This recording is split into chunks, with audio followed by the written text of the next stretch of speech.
Hi everybody and welcome. My name is Greg Kinnaird from Corporate Learning Solutions, and today we're looking at a very interesting topic that was raised as a question on our HR global community, and that question was, is there good HR software out there? So what I thought would be interesting would be to reach out to a HR consulting firm, not specifically to look at a product, but to talk about things of what's happening in the HR world, what's happening by way of trends in businesses, but also too, how can software help HR managers make their lives specifically easier when it comes to things not only with payroll, but things to do with performance management and employee engagement. So I'm joined here today by Rajat Kapoor, who's the Solutions Director with SAP SuccessFactors. So Rajat, thanks very much for coming along today. I thought what we might do is just start with a quick introduction to SAP, SuccessFactors, and also yourself. And then from there, you and I, we can just have a conversation about all things HR trends and the importance of having a good software platform in order to help with future trends, particularly as we head towards 2030. So maybe just a bit of background, Rajat. Sure, thank you, Greg. Thanks for having me here today. So we'll break it up into three parts, right? So SAP is a large German enterprise, primarily focusing on enterprise resource planning software. So we work with all industries from automotive, mills and mining, commercial and retail. And SuccessFactors is our specific offering for the human experience management. Essentially, we take care of end-to-end HR solutions, starting all the way from payroll and all the way from employee lifecycle, performance management, compensation, career planning, and talent acquisition. So that's what the company does.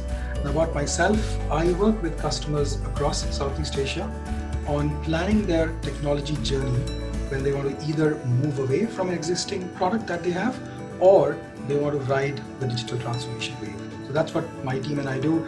We advise them on what would be the right approach on choosing the right product, and then how do you go and implement it either in phases or at one go. It all depends on how the organizational strategy is working across.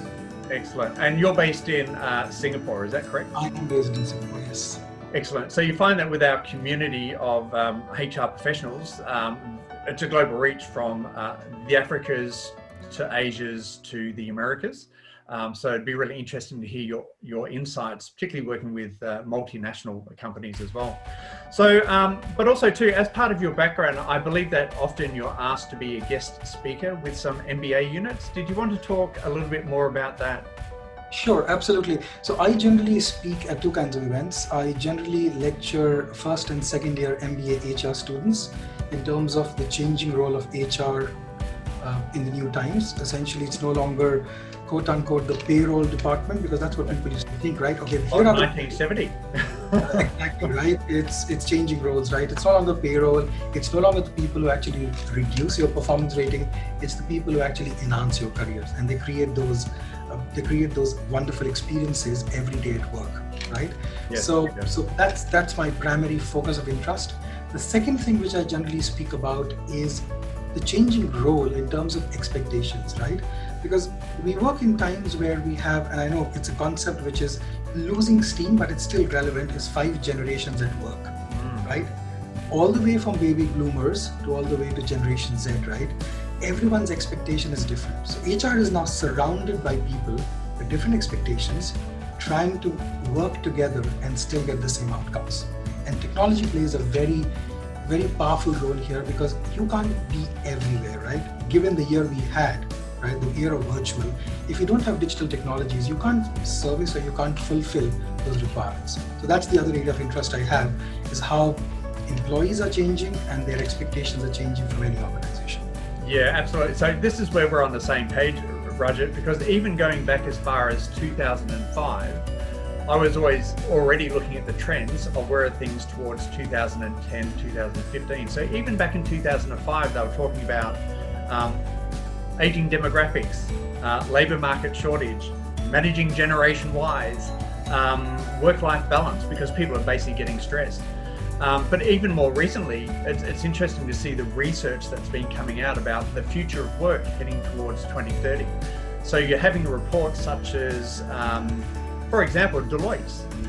With their human capital survey, they identified that the big 5 issues were around leadership gaps.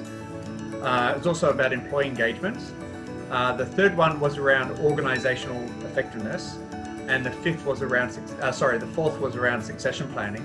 But the 5th point was about the fact that HR systems are going to struggle to be able to keep up to date with all of the changing and evolving workplaces with all the future trends of 2030. Is that what you've been finding, say, over the last 5 years? Have you noticed these changes as well? Absolutely, Greg. So a few things have been changing, right? Let's just take performance management for an example, right? I mean, 2015 and 16, professional services in the industry started thinking, we run projects, right? Then why do we run an annual cycle to look back in the mirror, right? And that was a use case for our company, is to develop a new way how we assess people and how essentially we go to market with them. And hence was continuous performance management was born, where you have multiple check-ins throughout the year, so you're not looking back into the mirror. So that's one trend. The second trend is, how do you manage so much of data, right? HR systems generate humongous amount of data, right? May it be transactional data, your reporting stuff. So the next question, which a lot of HR leaders and HR professionals come and ask me, we have this data now, what do we do with it? Exactly. Is there a way we can actually figure it out, what this data is telling us? Number 2, then we analyze it. And finally, the biggest gap is, what do we go and action around it? Or like I like to put, right, you listen what's happening, you understand it, and then you start acting on the data. Because if you're just sitting on it, you're losing people and your efficiencies are going down. So those are 2 major points which people ask. And the third one, which is emerging, not so much in this part of the world, is the changing face of the workforce. People don't want to work full-time anymore, right? I mean, there are different kinds of work engagements people want to be in, right? They would like to be seasonal employees, they want to be working in a gig setup, or they want to be task-oriented. That's the new trend which we're seeing across Asia now, is people don't want to be here full-time. They just want to do their stuff and move on, which puts a very different perspective on how people are managed as well. So managers have a different expectation. Absolutely. So I think gone are the days of managers having line of sight, like physical line of sight of people. And I think COVID has proven this, that now that people are working from home, managers are having to trust themselves. But apart from that, they also need to have some sort of engagement process in order for people to be able to interact as well. So how does that work by way of analytics? Are you finding that there's specific analytics that organizations are starting to look at and prefer? So the changing trend is analytics. So what customers are looking for these days are not analytics on telling them operational stuff.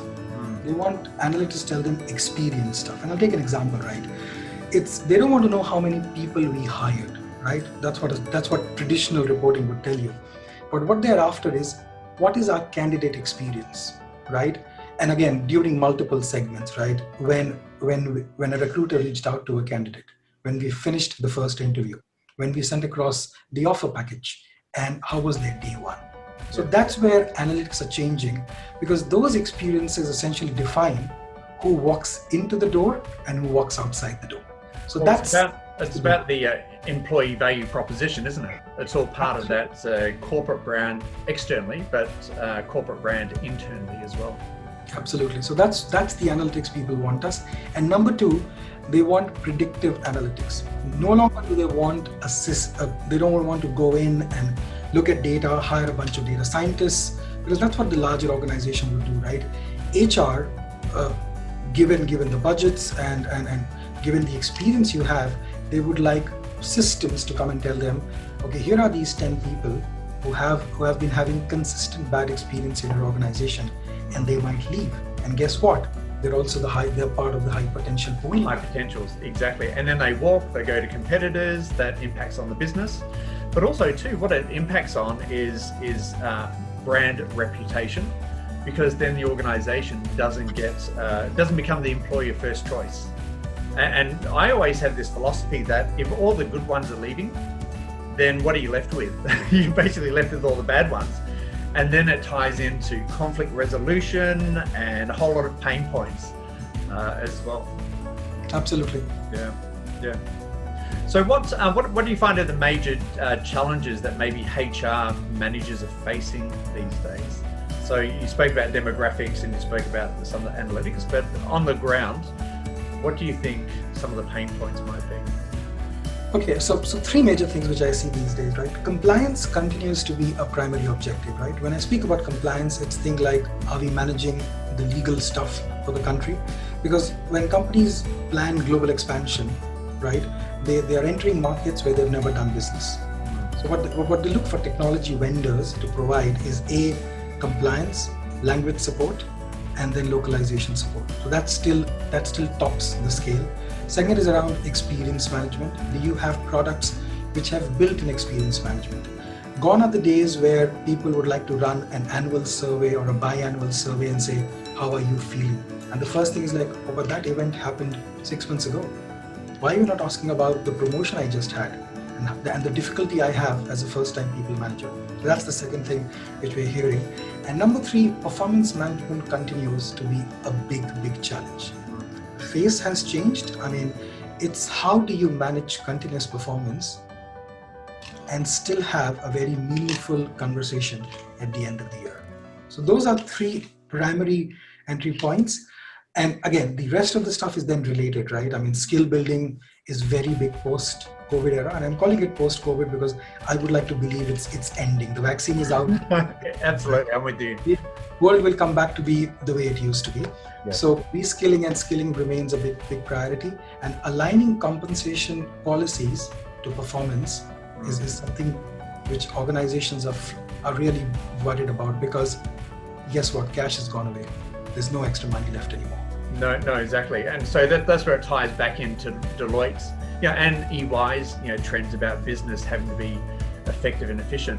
And in the latest EY report, they actually spoke about the fact that HR organizations are wasting something like 40% of their learning development budget because they're not being targeted and specific. So, when I read things like that, I think about the performance management system. I think that organizations aren't actually using the attributes of the system to the best of their ability because they may not be investing in their high potentials as a retention strategy as well. So it's interesting that you mentioned employee engagement, because organizations will do employee engagement surveys. But what I often find is the benefit out of those types of surveys is then the communication loop.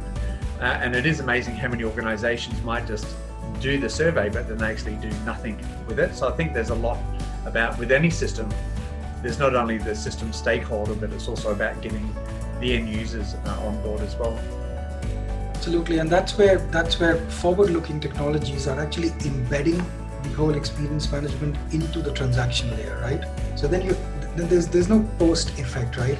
I mean, you do a transaction, you'd ask for feedback, right? I mean, there are certain airports who do this. Use the toilet, and while you're exiting the toilet, they ask you the question, how clean was it? Well, like at Changi Airport, that's exactly what they do. Yeah. I was just refraining from using the name because they run some technologies that we make. So that's right in time. It's what we call moments that actually matter, right? You're not asking after a year, and then you know what's wrong and why it was wrong. So you can very quickly go back and fix it up, right? Align to someone's goal and say, you know what, here are 3 things your directs are telling you about. Why don't you put an action plan around it? Yeah. And advice, and that's where traditional surveys don't work, because you hire a third party to run them. They will give you the data, but the action planning is still lying in your lap. And the duration of time creates apathy in the workplace, because I've seen it. I've actually seen it where they employ the consultants. They then do the communication processes. 3 months later, it starts to get rolled out. If people haven't heard anything after 2 months, they're starting to say, what's the value of this type of thing? And then 6 months later, they then get a report that is just out of date, right? But the intention of the process has been to engage with the workplace, but because of the timeliness, it's actually created a greater gap than if you had that immediate, in-moment type of response. Absolutely. Yeah. That ship sailed already, right? I mean, there's nothing left to do anymore. And guess what? You're ready for the next survey then. Well, have a look at it. You know, if you go this time last year, for example, COVID was really just coming in. And so, you know, the fact that you can do real-time surveys, 6 months is a long time. So if you compare this time last year to maybe June the previous year, where business was normal, I mean, they're just two totally different work cultures as well. But interesting on that is that now that people have moved into this working from home, flexible remote working environment, people are wanting more engagement, more communication, better relationships with their managers. So I think if you can have that real-time information, it just helps build leadership, EQ and performance management and an engaged workplace. I'm just wondering if we can actually talk about a real-life case scenario, or let's call it a quasi real-life case scenario. But if there was somebody working in the automotive industry, and let's just say they had 100 people as part of their workforce, primarily full-time. Yes, there's some part-time, but primarily full-time. And let's assume that they were using an accounting package at the moment for all things HR, and they were looking for a software package. So without mentioning names or brand or reputation, what would be the best approach? Like, what's the recommendation if somebody was wanting to migrate into a more sophisticated HR experience type software? Okay, so interesting scenario. So three things, right? I mean, look for technology that's available on the cloud. I think gone are the days where you look for on-premise products, which you have to install, manage servers, and have a large IT team behind it. So primarily it has to be on the cloud. Cloud, yeah. Absolutely. Second thing, start with the core, right? And when I mean by core, I essentially mean core processes in terms of employee lifecycle management. So things like your hiring actions, your promotions, your transfers, your legal compliances, because that builds your foundation for a good tomorrow, right? Yes. And the third, which is where the finance department becomes, or the CFO becomes really interested, is the performance management section. Because finally, in a lot of companies, HR projects are funded by finance because they don't really have the money at times. So to keep them happy and keep the accountants happy, let's start with performance. And my other advice is do this in pieces. Don't try to consume everything on day one, right? Chunk it out. And there are technology providers out there who can actually give you the flexibility of doing things in your own pace. And cloud as the way of deployment essentially gives you that option. So those three advices: cloud, start with the core, and then move on to talent processes, starting with performance management. Excellent. So by an IT roadmap timeline, so again, let's just call this a small to medium-sized enterprise. Would you recommend an implementation plan of a 6 months or a 12 months, or would you see this maybe as a 3-year type of implementation, do you think? So my advice, right, and again, this goes back to how much of return of investment do you want to get out of it? 6 months is a good, comfortable timeline given it's cloud, right? And you should always keep an appetite for change management, because that's critical these days on any IT project, be it HR, finance, or supply chain. It's if you're not changing your processes, if you're not transforming, all you're doing is you're moving stuff around. So if you want to do best practices, 6 months is a good, comfortable period to run this project end to end, as long as you're open to change and you have a good vendor supporting you in the whole process. Yeah, I think that's the trick. I think the trick is support, because if you don't get support, then it's not going to go anywhere. Let's talk about another case scenario. So let's imagine a larger 1,000 employee-based organization. So whether somebody's got 1,000 or whether they have 5,000 is not, it's the same amount of work. And let's just say they're using an existing HR platform, but it's out of date. And let's just describe it as clunky. Modules aren't talking to each other. There's lots of patches, those types of things. What's the best approach for a larger employee-based organization to then migrate into, let's just call it the modern era of HR experience type software? Okay, so in larger organizations, I think the first phase 0, like I put it, right, has to be, because they already have seen technology, they're working on technology, assuming the data quality is much better than the smaller 100-employee organization. I think the first thing would be the change management pieces, right? Okay. In terms of what do you want to transform, and align it to their HR calendar. Because a lot of HR processes could be cyclic in nature, right? The performance cycle has a date time, comp has date time, talent processes at date time. So pick them as a defining moment, because then you need to align them to your HR calendar. And second, your HR priorities, right? Put Band-Aid where it actually hurts the most. Because you're a larger organization, you don't want to burn through cash and then still have similar products. So again, chunk it out, but then pick up priorities in terms of where you have maximum amount of pain, and essentially, again, cloud is the baseline these days. Well, cloud gives flexibility, doesn't it? It just gives flexibility of storage, support, technology upgrades, so it just makes sense. Absolutely, right. And you keep getting upgrades, right? Just like your phones, right? They get upgraded multiple times a year. Cloud gets updated at least 2 times a year. So you get new stuff automatically.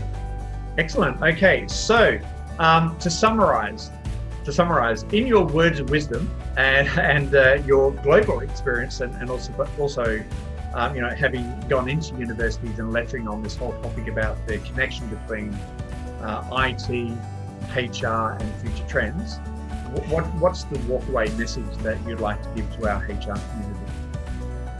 I think I'll give 2 messages, right? Data is the new currency.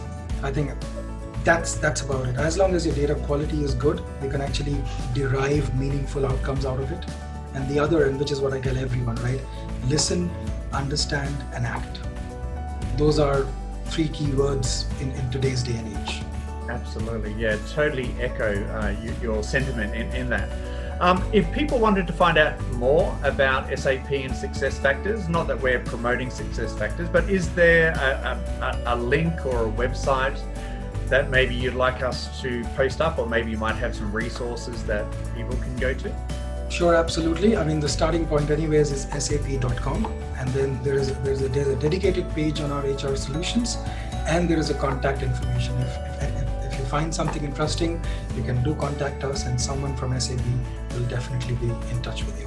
Maybe I'll get you to email that through, and then what I can do is I can put it in the show notes, because we'll then post this up in the HR global community. Absolutely. Good. Rajat, I really appreciate your time today. It's been very insightful, and I look forward to catching up again. Perfect. Thank you, Greg. Thanks for having me. Okay. Thanks, Rajat.